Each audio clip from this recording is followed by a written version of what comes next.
Ana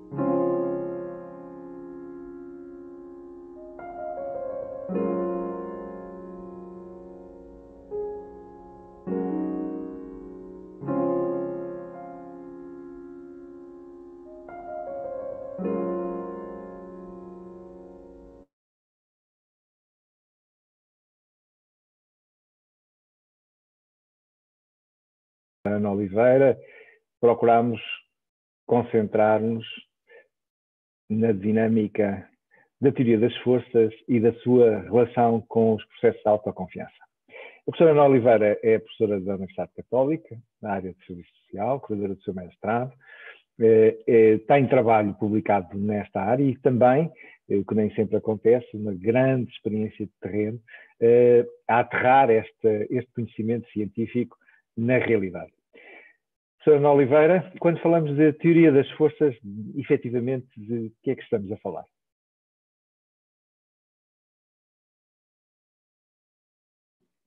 Um movimento que surge a partir dos anos 90, neste contexto do serviço social, mas que é muito mais alargado a todos os contextos, sobretudo ao nível das ciências sociais, com um movimento que se diz que é uma prática ou um olhar a partir das forças. E este, no fundo, é uma proposta alternativa de olhar para si mesmo e de olhar para a realidade, contrariando aquilo que é um bocadinho os modelos deficitários, que partem sempre de qual é o problema. Qual é o problema? Vamos estudar o problema, vamos centrar-nos no problema, vamos encontrar uma solução para o problema, mas negligenciando de alguma forma tudo aquilo que são competências, tudo aquilo que são desejos, atitudes que permitem, se calhar, ativar aquilo que podem ser as soluções ou um outro olhar daquilo que é a realidade. Portanto, no fundo o problema não pode dominar a cena, quem tem que dominar a cena são as competências, os valores, os desejos e os sonhos das pessoas. E isso permite encontrar uma via mais rápida, ou pelo menos, enfim, menos difícil de resolver as situações. Esta visão é disruptiva face à visão tradicional e clássica, quer de intervenção em contexto comunitário, quer também até quando trabalhamos relação terapêutica no domínio da psicologia. É difícil afirmar esta perspectiva num contexto em que o nosso olhar está sempre habituado a ver o que está mal, a ver o que falta. Exatamente. Nós temos uma formação muito arraigada numa forma mais clínica e patológica, não é? Aliás, nós temos processos de intervenção que passam por modelos totalmente clínicos. É o diagnóstico social, não é? Os planos de ação, que no fundo é encontrarmos soluções para os diagnósticos, que normalmente são caixinhas fechadas e que não permitem ir muito além daquilo que são algumas etiquetas, não é? Que são os diagnósticos fechados sobre as situações e sobre os problemas. E nós estamos muito formatados a esse nível. Há necessidade de encontrar outro tipo de resposta. E este tipo de resposta é difícil afirmá-lo. Porquê? Porque roça um bocadinho com alguma ingenuidade. Como se de repente estivéssemos a falar de que o mundo é todo cor-de-rosa e tudo vai correr bem, como se não houvesse problemas. A teoria das forças não é ingênua. A teoria das forças não ignora os problemas. Sabe que eles existem. Faz uma opção, que é: eu não vou partir do problema. Eu reconheço o problema, mas faço uma opção de tentar identificar aquilo que são as competências ou as chaves, eu costumo chamar-lhe os gatilhos, que permitem ativar todos os outros recursos para encontrar as soluções. E, portanto, o foco é a solução, não é o problema. Mas não se ignora e não se tem uma visão de alguma forma romantizada sobre a vida, nem sobre as pessoas, nem sobre as situações. Elas estão, elas existem. Simplesmente não são elas que dominam a intervenção, nem dominam o olhar. E isso permite efetivamente um tipo de autoconceito, mas também de intervenção sobre a realidade, muito mais impregnada pela esperança, porque se acredita e se tem altas expectativas sobre aquilo que se pode acontecer. E também permite uma criatividade muito maior. A teoria das forças acredita que o ambiente está cheio de recursos, mas que muitas vezes, como o nosso olhar está tão dominado por aquilo que não funciona, não somos capazes de encontrar pequenos ou grandes recursos naquilo que é o nosso ambiente normal. Isso, enfim, não pode retirar aquilo que é a responsabilidade da estrutura social, mas sim que há uma dinâmica, tanto de individual, como de grupo, como de comunidade, de encontrar recursos onde normalmente não se iria encontrar. Sra. Dona Oliveira, quando fala de forças, está aqui a considerar diferentes realidades. Não é exclusivamente uma só dimensão. Pode aqui ajudar-nos, exemplificando um pouco melhor, quando falamos de forças, de que é que estamos a falar, efetivamente? Porque a compreensão alargada das forças possíveis é muito relevante para quem pretende potenciar esta teoria de intervenção social. O que é que são as diferentes tipologias de forças que nós podemos ter como ponto de partida para este olhar? Normalmente nós arrumamos isto num triângulo, que são as competências, as capacidades e os recursos. Nós chamamos o triângulo CPR. E isto pode ser visto de forma individual, grupal, comunitário ou até, se quisermos, societal. No fundo, quando nós olhamos para as capacidades, estamos a olhar para aquilo que de facto eu sou capaz de. Não é? Portanto, estamos a falar muito mais de talentos, aptidões, estamos a entrar numa dimensão muito individual. Mas quando falamos de competências, falamos de algo que tem potencial, mas que pode vir a ser desenvolvido. E, portanto, basicamente já estamos aí a entrar noutro nível. Estamos a falar de skills, não é? Que nós podemos, de facto, desenvolver, que nós podemos trabalhar e que isso pode, de facto, transformar. E quando olhamos para os recursos, estamos a falar já de coisas muito concretas, como a nossa própria rede social, os nossos grupos de pertença, aqueles recursos que podem existir dentro da comunidade, como um próprio centro de emprego, ou outro tipo de recursos que são vistos do ponto de vista do capital humano e social, mas que podem também ser vistos do ponto de vista mais individual. Quando nós estamos a falar também de competências e de capacidades, e agora sem querer arrumar, estamos a falar disto, estamos a falar, por exemplo, isto tem uma ligação muito grande à resiliência, esta capacidade de resistência, o ser orgulhosamente resistente, é a utilização do orgulho de uma forma positiva, não é? Quantas pessoas não são capazes de resistir à adversidade de uma forma totalmente nova? Eu costumo muitas vezes falar com as pessoas e dizer, eu era incapaz de ter sobrevivido a uma situação tão forte de carência, por exemplo, não é? E as pessoas resistem de forma muito criativa, utilizando aquilo que são capacidades e competências, designadamente, muitas vezes no diálogo, muitas vezes na negociação, muitas vezes em tentar encontrar formas diferentes de sobrevivência. Portanto, estamos aqui a falar também de desejos, de valores. Para algumas pessoas, a fé, por exemplo, é essencialmente uma força. Ou o amor que têm pelos filhos. Porquê? Porque não fariam mais nada, não fariam nenhuma transformação pessoal, mas pelos seus filhos fazem. E, portanto, há aqui uma dinâmica que, de facto, ativa qualquer coisa de diferente na pessoa. Mas acredita-se que também pode ativar nos grupos, também pode ativar nas comunidades. Eu já vi grupos que, pelo seu sentido de pertença, são capazes de ativar recursos, o que nós chamamos de forças, que nós pensaríamos que nunca seria possível, não é? Portanto, não sei se estou a conseguir concretizar, mas as forças podem ser muitas e multivariadas, mas no fundo arrumam-se nestes nestes 3 eixos de CPR, de competências, capacidades e recursos.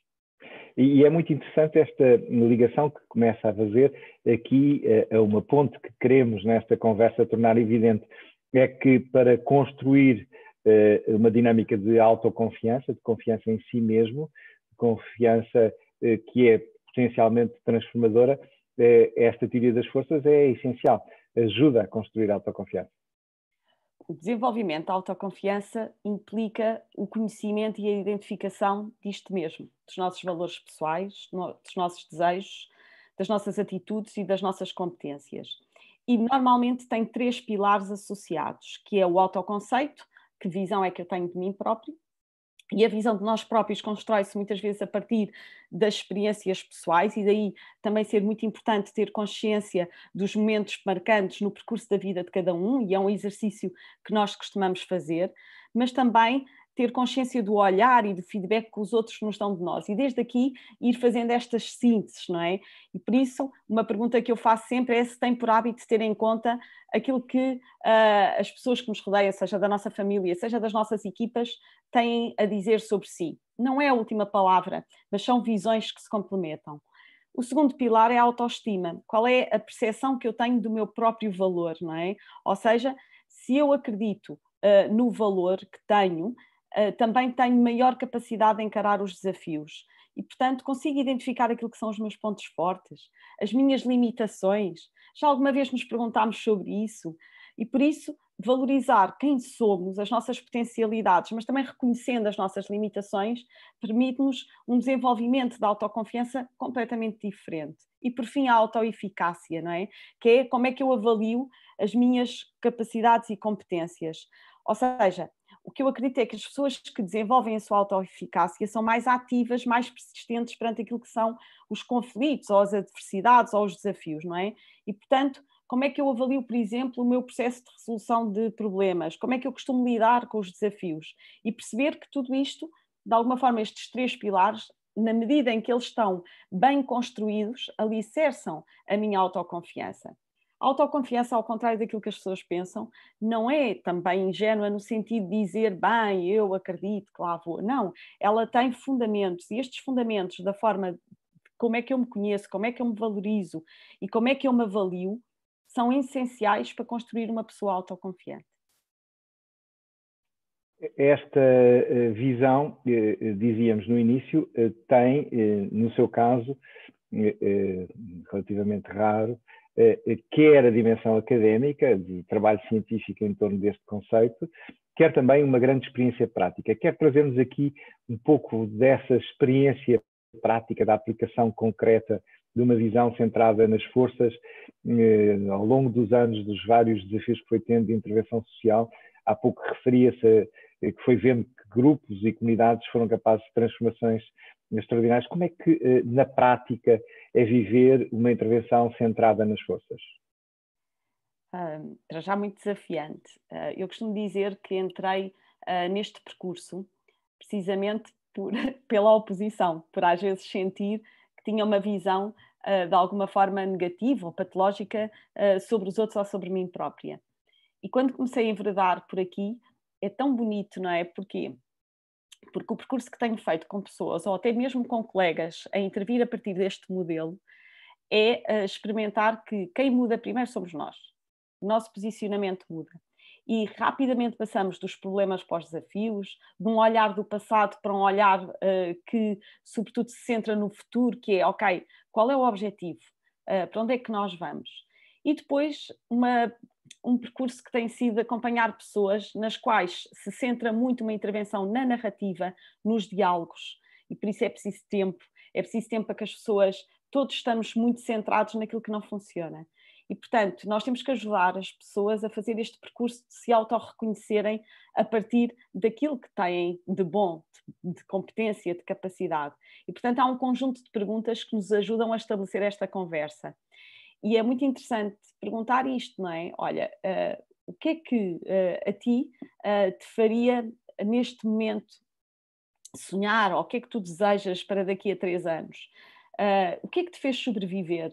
Quais foram os momentos da tua vida em que tu sentiste que tinhas mais orgulho em ti? E são perguntas que podem parecer, enfim, agora de repente estás a perguntar isto a uma pessoa, só que são perguntas que permitem parar. Quando as pessoas descobrem isto, eu trabalhei com jovens durante imenso tempo e com jovens que tinham percursos difíceis. Poder conversar com eles sobre isto eles posicionam-se de forma completamente diferente. Primeiro, porque nunca ninguém acreditou neles, nem eles próprios. Segundo, porque eles começam a perceber que está nas mãos deles também uma grande parte daquilo que é a capacidade de inverter o seu percurso. E, portanto, ainda que todas as lógicas contrariem, ainda que a própria estrutura social muitas vezes não lhes possibilite, se calhar, projetar um futuro diferente, se eles se perspectivam desta forma, se eles encontram aquilo que são as suas competências, eles desenham efetivamente um projeto de vida diferente. E eu tenho exemplos concretos de jovens que tudo, enfim, todas as estatísticas diriam que eles não seriam pessoas de sucesso, mas neste momento eles são pessoas de família, com filhos, com um projeto profissional consolidado. E isto é brilhante. Do ponto de vista profissional, isto não é um milagre, não é? Nós não utilizamos a teoria das forças e de repente tudo funciona e tudo corre bem, não é isso, não é? É de facto uma forma diferente de olhar. É como se nós puséssemos uns óculos que nos permitem ver as coisas de uma determinada maneira e de trabalhar de uma determinada maneira. Não implica sucesso imediato. E exatamente nessa linha, para terminar esta nossa conversa, o que é que a teoria das forças não é e, sobretudo, que armadilhas, que riscos devemos ter em consideração para não termos, como já referi várias vezes, uma abordagem ingênua, naif, que pode desvirtuar completamente esta visão. Que alertas deixa para aquilo que a teoria das forças não é, não quer ser, que armadilhas é que há pelo caminho para as evitar e para tirar desta visão todo o seu potencial? Eu costumo muitas vezes dar a teoria das forças em oposição àquilo que é uma avaliação centrada nos problemas. A teoria das forças não é uma varinha mágica, e, portanto, não é por nós olharmos para aquilo que são os valores, os desejos, as atitudes e as competências que temos a vida resolvida. Não é um antídoto contra o pessimismo. É verdade que tem na base uma esperança, e eu gosto de dizer esperança diferente de otimismo, ainda que no fundo é que nós acreditamos, é manter altas as expectativas que temos sobre nós e sobre os outros. É diferente, não é? A teoria das forças não é um interrogatório ou um questionário, é conversacional. É centrada, não é centrada no passado, é centrada no futuro. Não interessa tanto o que não funcionou para trás, só interessa em tanto enquanto me situa naquilo que me pode projetar para a frente.